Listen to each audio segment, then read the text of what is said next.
There was a time when God's people, the Israelites, were trapped, not by walls, but by chains. For over 400 years, they lived as slaves in the mighty land of Egypt, building cities, carrying stones, and crying out for freedom.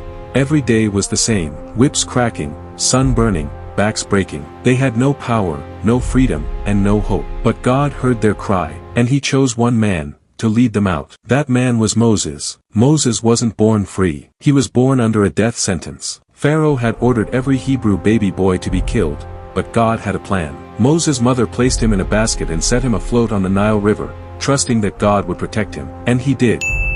Pharaoh's own daughter found the baby and raised him as her own. Moses grew up surrounded by power, privilege, and wealth, yet deep down, he knew he was different.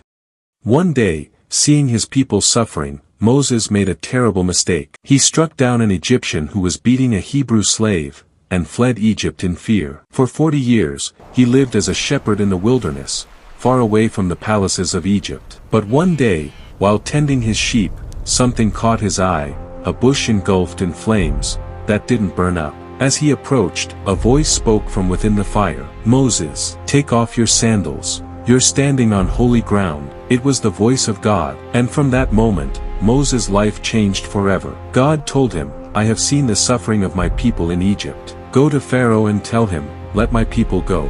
Moses hesitated. He was older now, unsure of himself. He stuttered when he spoke. He didn't think he was strong enough. But God said, "I will be with you." So Moses went back to the land he once ran from, to stand before the most powerful man on earth. Pharaoh sat on his golden throne, surrounded by gods of stone and armies of men. He laughed at Moses' request. "Who is this God that I should obey him?" he said. And with that, the battle began, not between men, but between power and faith. Then came the plagues. The Nile River turned to blood, the lifeline of Egypt now stinking and red. Frogs swarmed the land, gnats filled the air, flies infested every home. Diseases struck the livestock, hail destroyed the crops, and locusts devoured what was left. Darkness fell over Egypt for 3 long days, a darkness so heavy you could feel it. Yet Pharaoh's heart remained hard. Until the final plague, God warned Moses of what was to come, the death of every firstborn son in Egypt. But God made a way for His people to be spared. Each Israelite home was to sacrifice a lamb and mark their doorposts with its blood. That night,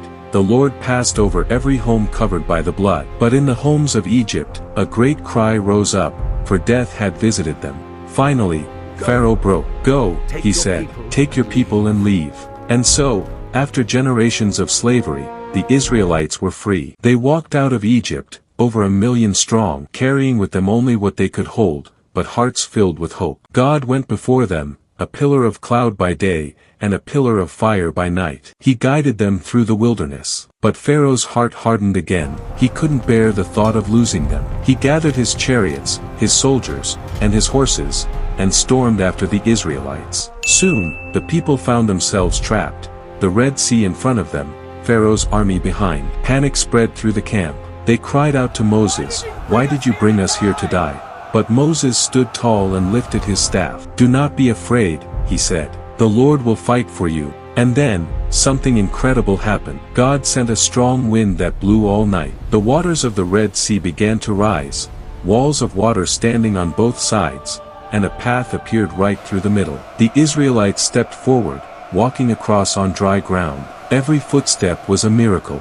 When Pharaoh's army followed, the waters came crashing back, swallowing the soldiers, the chariots, and their king. The sea closed, and for the first time in their history, God's people were completely free. On the far shore, the Israelites lifted their voices in song. They danced and sang, "The Lord is my strength and my song. He has become my salvation."